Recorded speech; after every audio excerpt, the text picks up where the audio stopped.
Estamos aqui, mas é a primeira vez que temos a oportunidade de compartilhar a palavra do Senhor com os irmãos, né? Então, como já foi falado pelo irmão Francisco, né? O tio Chico aqui, eu sou seu, Rodrigues, e nós somos pastores auxiliar ali na Vila de Repartimento, Tuiué, minha irmã Capuru, eu e minha esposa, que aqui está, né?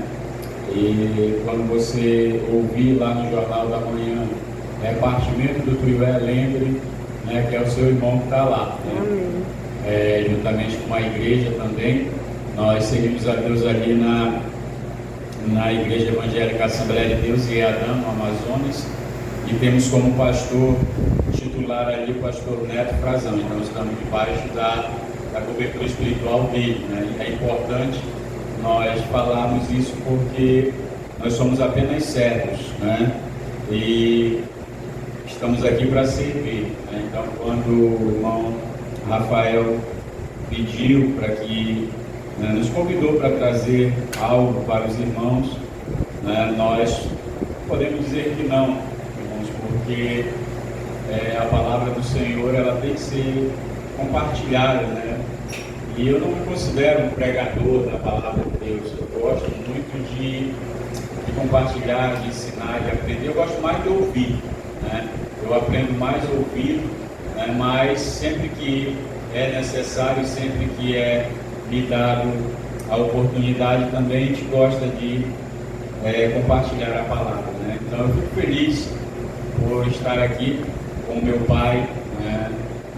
E eu vim mesmo aqui com o objetivo de visitá-lo, de dar um abraço nele. A gente passa bastante tempo sem estar nos vendo, né? E eu costumo seguir aquela palavra que diz que nós devemos honrar o pai e a nossa mãe, né? Nosso pai e a nossa mãe. Como eu não tenho mais minha mãe, eu tenho que honrar meu pai, porque esse aí é o primeiro mandamento com promessa, né? Amém. Então eu tenho que fazer isso, e louvo a Deus. Eu fico feliz também, né? Porque aonde nós vamos, nós vemos a palavra de Deus ser pregada. Eu fico feliz pela vida da minha tia, né? A tia Aurila, pela dedicação dela, do seu esposo, irmão Francisco, tio Chico aí, né? Que também se dedica muito a essa obra. E eu estava andando hoje à tarde com eles, um pouco, né, aqui com a irmã Maura, e vamos levar aí algumas cestas, alguns irmãos, e a gente pode ver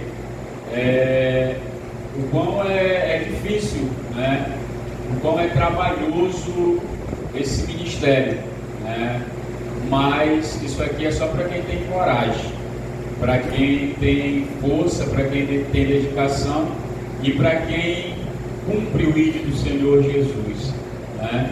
Então, isso aqui é tudo resultado de um trabalho que já há muito tempo tem sido feito aqui, desde que eu me lembro, já é um trabalho de longa data aqui. Então, tudo isso é fruto desse trabalho, e eu tenho certeza que em 2026 essa igreja ela irá alcançar algo muito grande, né? Amém. Eu estava ouvindo ali as diretrizes e os planos para 2026, eu queria dizer uma coisa para vocês, né? A obra do Senhor, ela não se faz só, né? A obra do Senhor, ela precisa de cada pessoa, de cada ajuda, de cada pessoa disposta, né? E ninguém, eu costumo dizer que ninguém é tão sábio que não possa aprender nada, e tão indouto que não possa ensinar nada, né? E todos nós somos capazes, e nós só não fazemos algo na obra de Deus quando nós verdadeiramente não queremos fazer, né? Mas quando nós nos dispomos, quando nós nos arregaçamos as mangas, né? Nós podemos fazer tudo. Porque a palavra do Senhor diz que tudo nós podemos naquele que nos fortalece. Amém. E eu lembro que quando Jesus, certa vez, ele disse aos seus discípulos que coisas maiores do que ele fez, né, se faria. Porque nós somos a igreja do Senhor. Né? E eu sou, como os irmãos sabem, a igreja evangélica Assembleia de Deus, ela é uma igreja pentecostal, mas eu não tenho lá no céu, não vai ter assim, olha, aqui é a igreja Assembleia de Deus, aqui é a igreja Batista. A igreja do Senhor, ela é uma só. Amém. Né? Ela é a igreja do Senhor Jesus. Ele morreu, ele derramou o seu sangue por essa igreja. E você faz parte da igreja. Né? E o mesmo céu que eu pretendo morar, é o mesmo céu que você vai morar. Amém. Né? Então, parabéns por esse trabalho, parabéns por essa obra. Eu não sei quanto tempo eu tenho, mas eu vou procurar ser breve para não cansá-los, mesmo porque eu entendo que vocês estão aqui já desde quando o sol já estava, né, aparecendo. Né? Então, eu quero só ler a palavra do Senhor, né? Os que puderem ficar de pé em reverência à palavra do Senhor nessa noite, né? E quiserem compartilhar, está no livro de Marcos, o Evangelho do Senhor Jesus que escreveu Marcos, a partir do capítulo de número 5, tá bom? E diz assim, 5, 21, né? Capítulo 5, versículo 21, que diz assim: passando Jesus outra vez num barco para o outro lado, ajuntou-se a ele uma grande multidão, e ele estava junto ao mar. E eis que chegou um dos principais da sinagoga, por nome Jairo, e vendo, prostrou-se aos seus pés, e rogava-lhe muito, dizendo: minha filha está moribunda, e impõe as mãos para que sare e viva. Foi com ele e seguia uma grande multidão que o apertava. Né?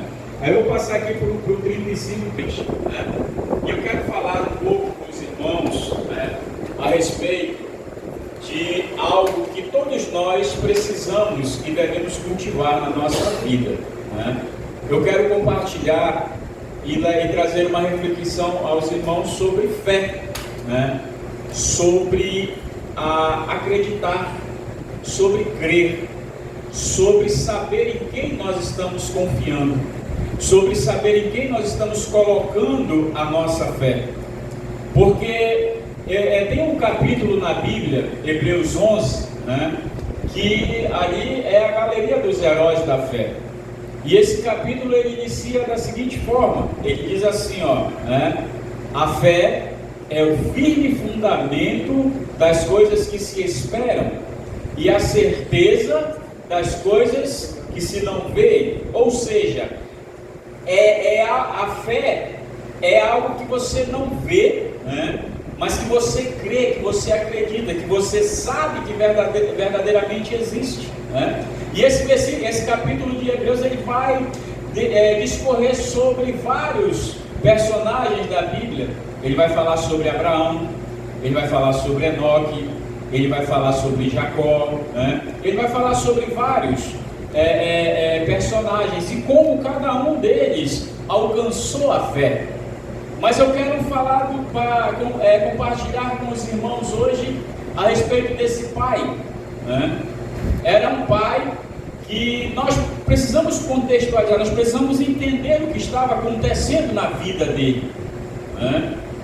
Ele estava com a filha dele doente na casa dele, né? E a Bíblia diz que ela estava moribunda, ela estava à beira da morte, né? Nós podemos entender que ela já estava nos últimos momentos, e de repente aquele homem, ele toma uma decisão. Ele está diante de uma situação difícil, entenda. Ele está diante de uma situação, né, de morte na vida dele.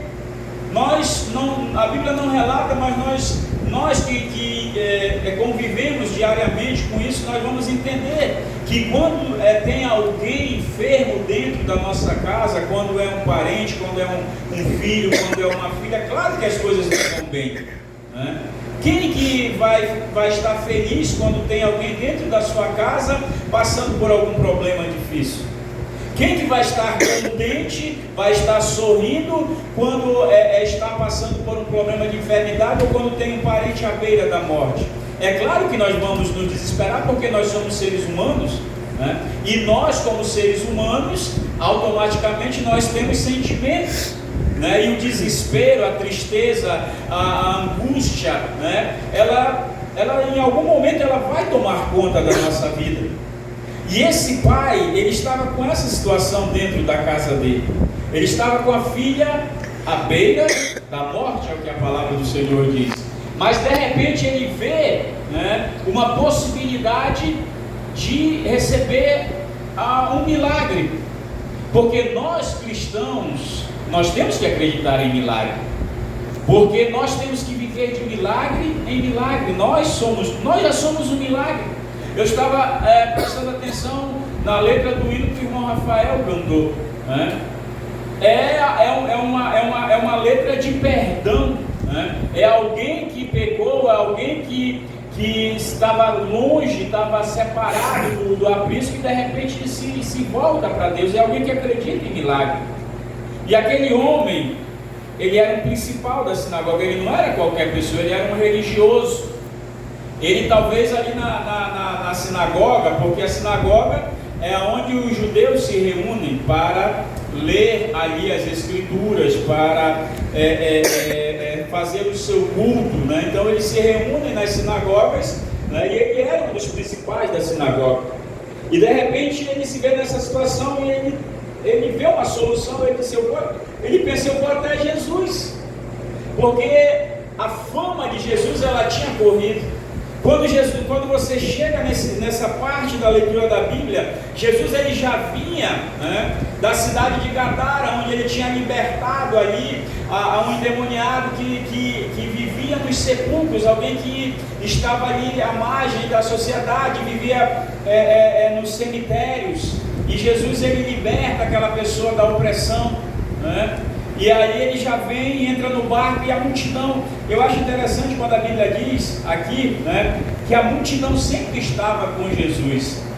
E na multidão que caminhava com Jesus, nem todos que estavam caminhando ali, isso é muito interessante nós entendermos, que nem toda aquela multidão que estava caminhando com Jesus, ela tinha o propósito de seguir Jesus.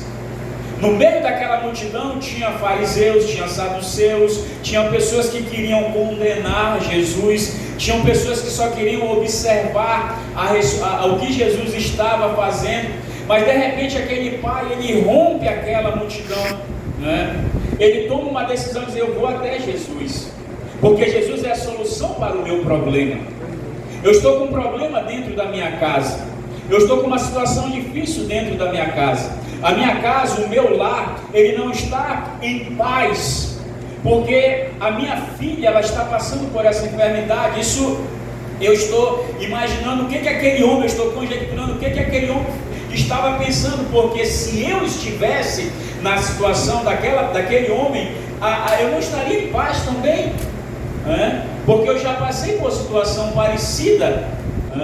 Eu já tive uma filha que ficou 36 dias numa UTI e aprove a Deus tomá-la para si. Ela faleceu, né?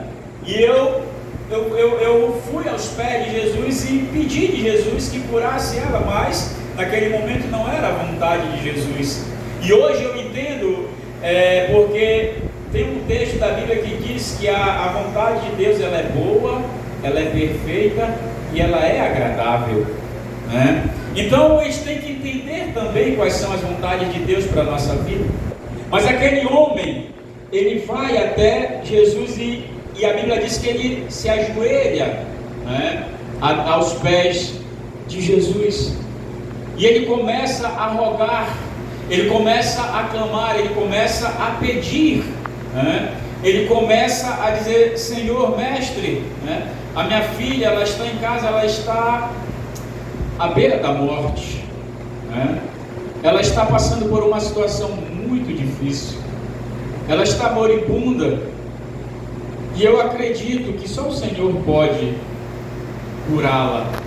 E Jesus, ele sai dali e diz, eu vou até ela, né? Mas nesse eu vou até ela, porque Jesus, ele é a solução para o problema. Quando aquele homem, né, ele ouve essa palavra de Jesus dizer: eu vou contigo, eu vou até a tua casa, eu vou lá curar a tua filha, né? De repente ele se alegra, né? Com certeza, poxa, vai ser muito bom, né? Agora meus problemas estão resolvidos. E aí Jesus começa a caminhar, só que tinha uma multidão de pessoas que apertavam ele, tinha uma multidão de pessoas que estavam oprimindo ele, que estavam impedindo ele de caminhar normalmente, né? E no meio dessa multidão tinha uma outra mulher, para você ver como é que as histórias elas vão se entrelaçando, né? E essa mulher, quando eu interrompi aqui o versículo, né, a leitura, que eu passei de um versículo para o outro, é justamente a história dessa mulher que é narrada, que é contada. Era uma mulher que já vinha sofrendo há 12 anos, né? 12 anos ela vinha sofrendo de uma outra enfermidade. Hoje em dia, as pessoas olham e vêem muitas pessoas doentes, muitas pessoas enfermas, muitas pessoas padecendo, mas isso não é de hoje. Isso já vem de muito tempo. Quando você lê a história de Jesus, você vai ver, quando você lê os evangelhos, você vai ver que as pessoas, Jesus, ele dizia que as pessoas vinham a ele para serem curadas, porque elas estavam doentes. E essa mulher que há 12 anos sofria, ela vai até Jesus, porque ela pensa com ela mesma, ela não queria falar com Jesus, ela não queria ter uma conversa com Jesus, ela não queria ter ali um confronto com Jesus. Ela pensou com ela, disse: se eu apenas tocar na orla do manto dele, eu serei curado. Diz a Bíblia que aquela mulher tinha gastado tudo que ela tinha, né, com médicos, né? Ela já tinha gastado todos os recursos dela e nada tinha dado jeito, porque tem coisas que só Jesus pode resolver na nossa vida, né? Nós costumamos dizer que nós servimos o Deus do impossível, mas o Deus do impossível, ele faz aquilo que é impossível. O possível, quem tem que fazer somos nós, né? O possível, quem tem que fazer sou eu e é você. Quem convence o homem do pecado, da justiça e do juízo é o Espírito Santo. Ele faz o impossível, mas quem tem que levar a palavra sou eu e é você, porque isso é possível a nós, né? Então o possível quem faz somos nós. E aquela mulher, ela diz: eu quero tocar na orla de Jesus, eu quero tocar na orla do manto dele, porque se eu tocar eu serei curada. E diz a palavra que de repente aquela mulher, ela rompe a multidão e ela toca no vestido, na orla do manto de Jesus, e ela fica curada automaticamente. E a palavra do Senhor diz que Jesus, ele para, e aí eu já fico imaginando Jairo. Na hora que Jesus para, Jairo deve assim ter ficado: meu Deus, vamos, Senhor, vamos, né? Vem logo, porque a minha filha está morrendo. Mas Jesus, ele para de repente perguntar: quem foi que me tocou? Quem me tocou? É? Aí aquela mulher diz assim, os discípulos dizem: mas mestre, a multidão te oprime, te aperta, e tu pergunta quem te tocou. Tem tanta gente tocando. Ele diz: mas eu senti que alguém me tocou diferente, porque saiu poder, saiu virtude de mim. E ela diz: Senhor, foi eu que te toquei. E ele olha para ela e diz: olha, vai, a tua fé te curou. E quando Jesus está falando isso, entenda a história, né? Quando Jesus está falando isso para essa mulher, alguém lá da casa de Jairo, do principal da sinagoga, chega com ele e diz assim: olha, a tua filha morreu. Não incomoda mais o mestre, né? Para sua filha não tem mais solução, ela está morta, né? E Jesus ouve aquilo ali e diz: essa palavra aqui, irmãos, é uma palavra muito confortante para todos nós que estamos de repente passando algum tipo de situação difícil, né? Porque Jesus, ele olha para Jairo, ele simplesmente diz assim, né? Deixa eu achar aqui o versículo só para você entender. Quando ele ainda falando, chegaram alguns dos principais da sinagoga, a quem disseram: a tua filha está morta. Para quem falas, ou por que tu ainda incomoda o mestre? Não incomode mais ele. E Jesus, ouvindo estas palavras, disse ao principal da sinagoga: não temas, crê somente. Não temas, tenha fé. Não temas, acredite. Não temas, ainda não terminou. Talvez alguém esteja assim pensando: poxa, né? Será que vale a pena eu sair da minha casa para ir para a igreja? Tanta coisa acontecendo aqui na minha casa, tantas situações difíceis, tantos problemas, tantas dificuldades. Aí o Senhor Jesus, essa mesma palavra que Jesus falou para Jairo, Ele está aqui nessa noite, porque Jesus está presente aqui. Amém. E a mesma palavra, Ele pode estar falando para você, olha, para você também, diz assim: não temas, crê somente. Acredite somente, tenha fé somente, porque eu quero dizer uma coisa para você: Jesus, Ele não mudou. Jesus, Ele é o mesmo ainda. O mesmo Jesus que curou essa mulher que há 12 anos sofria com essa enfermidade, esse mesmo Jesus que curou essa menina de 12 anos, que ressuscitou ela, é o mesmo Jesus que está aqui nessa noite. Amém, Jesus. E é o mesmo Jesus que diz para você hoje: não temas, acredita, tenha fé, confie, vale a pena continuar, vale a pena perseverar, vale a pena você ir adiante, vale a pena você sair de casa sexta-feira, sábado à noite para vir para o culto, vale a pena você vir aqui na casa do Senhor domingo pela manhã, vale a pena você vir para a casa do Senhor domingo à noite, né? Domingo pela manhã é escola bíblica, né? Eu quero dizer uma coisa para você, né? A escola bíblica, ela é um dos cultos mais importantes que tem para o crente. Amém. Na escola bíblica é onde nós aprendemos.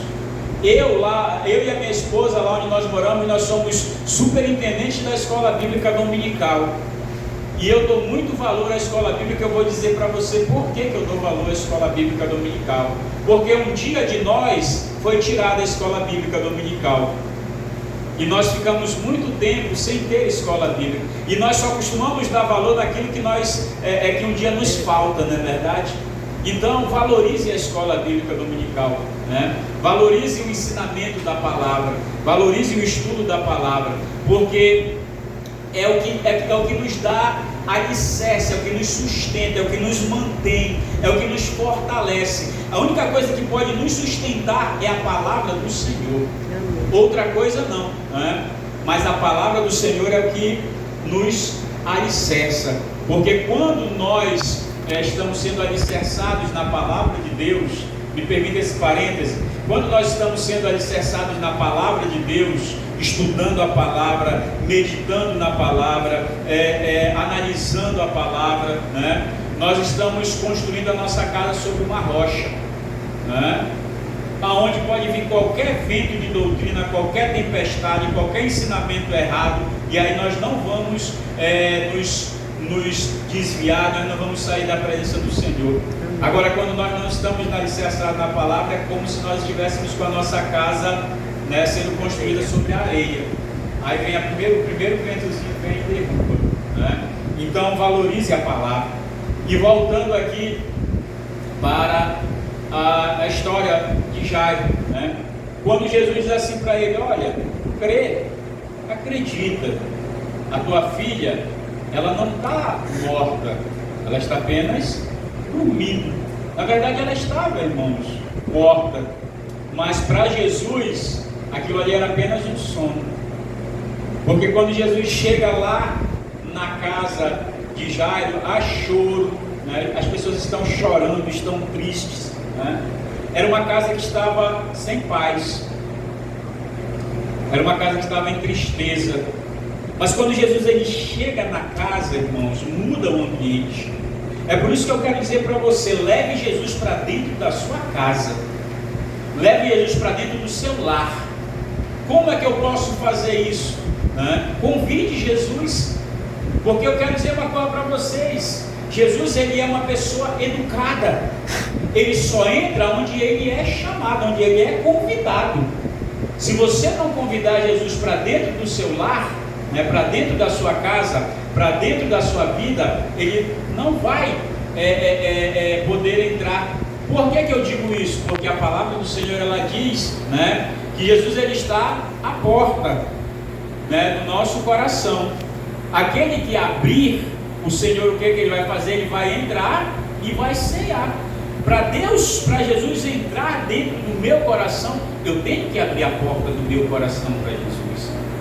Eu tenho que dizer: Senhor, a minha vida te pertence, né? Eu não tenho a minha vida por preciosa, mas ela te pertence. Senhor, eu sou teu, a minha casa é tua, a minha vida é tua, meus filhos são teus, meu cônjuge é teu, tudo que eu tenho pertence a ti, porque tudo que nós temos verdadeiramente é do Senhor.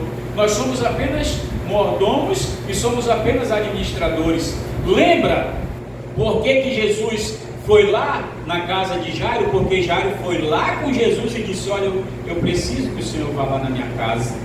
Eu quero que o Senhor vá lá na minha casa, né? A minha filha, ela está precisando do Senhor, e eu estou precisando do Senhor.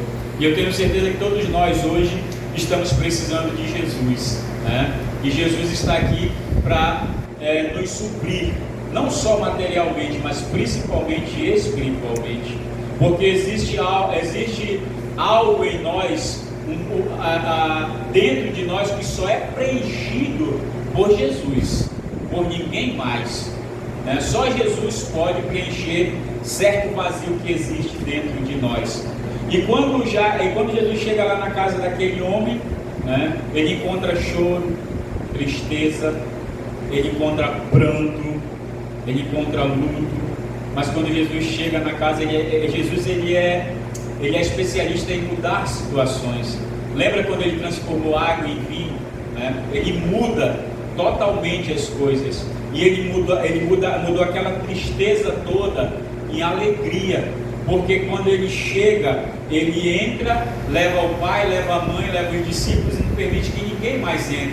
Por que ele não permitiu que as pessoas entrassem? Porque elas estavam rindo, né? Elas estavam rindo de Jesus quando ele disse que ela estava dormindo. As pessoas riram, e quem não acredita em Jesus não consegue ver o milagre.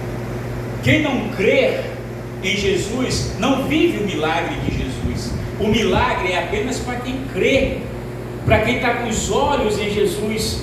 Eu quero trazer para você aqui outro texto da palavra do Senhor que diz que quando Pedro ele olha para Jesus, e Jesus andando sobre as águas, ele diz assim: mestre, né, o Senhor, e se for o Senhor mesmo, manda que eu vá até a ti.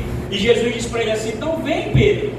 E aí a Bíblia diz que Pedro sai do barco e vai andando sobre as águas até Jesus, né? Ele tem fé, mas ele, em certo momento dessa caminhada dele, ao invés de ele olhar para Jesus, ele olha para as ondas. E quando ele olha para as ondas, ele tira o foco de Jesus, ele tira os olhos de Jesus. E nesse momento que ele olha para as ondas, que ele não está olhando para Jesus, que ele olha para o arredor dele, para o que está próximo dele, sem olhar para Jesus, a Bíblia diz que ele começa a afundar, né? E aí Jesus pega pela mão dele e diz: homem de pequena fé, né? E Jesus coloca ele. É preciso nós acreditarmos, é preciso nós termos fé, porque diz a palavra do Senhor, e aqui eu encerro a minha palavra, que sem fé é impossível agradar a Deus. Eu vou ler para você esse texto. Diz assim, ó, está em Hebreus, capítulo 11. Eu vou ler esse capítulo para ficar guardado no seu coração. Diz assim, ó: ora, a fé é o firme fundamento das coisas que se esperam, e a prova das coisas que se não veem. Porque por ela, pela fé, os antigos alcançaram testemunho. Pela fé entendemos que os mundos, pela palavra de Deus, foram criados. Que mundos são esses, né? Espiritual e material, né? foram criados de maneira que agradar a Deus. Então, se você quer agradar, não ora, sem fé é impossível agradar a Deus, porque é necessário que aquele que se aproxima de Deus creia que Ele existe e é galardoador dos que o buscam, né? Então, se nós nos aproximamos de Deus, se você saiu de casa hoje, é porque você crê em Deus. Se você enfrentou aí a estrada para chegar aqui e ouvir a palavra do Senhor, é porque você acredita em Deus, né? Então, se você acredita em Deus, tenha fé, né? Tenha fé que Ele vai lhe abençoar, que Ele vai lhe galardoar, ou seja, que Ele vai lhe dar o seu prêmio, né? A sua recompensa, porque galardão é recompensa. E essa recompensa, por quê? É pelo quê?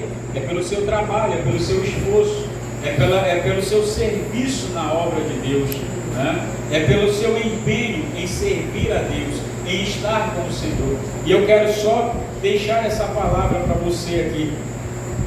Não pare, acredite, tenha fé, porque o Senhor é aquele que pode abençoar a sua vida. Basta você crer, basta você acreditar, basta você dizer: Senhor, né, eis-me aqui, eu estou aqui para te adorar, para te servir, para fazer a tua vontade, porque eu não tive uma vida, né, pregressa das piores. Assim, quando eu digo das piores, eu não bebia, eu não fumava, mas, irmãos, não tem coisa melhor do que a gente largar as coisas lá do mundo para vir servir a Deus, né? Não tem coisa melhor do que nós estarmos na presença de Deus, de fazer a vontade de Deus. Por quê? Porque foi Ele que nos fez e Ele sabe, Ele nos conhece muito bem, né? E nós precisamos estar, porque a nossa esperança, ela não é uma esperança nas coisas da terra. Porque o apóstolo Paulo disse que se a nossa esperança fosse apenas nas coisas deste mundo, nós seríamos a pior das criaturas, né? Não valeria de nada nosso esforço, mas nossa esperança está nas coisas do alto, nas coisas do céu, nas coisas que você irá alcançar, né? Perseverar é a palavra de ordem para nossas vidas. Amém? Amém. Eu quero agradecer a todos, né? Agradecer ao irmão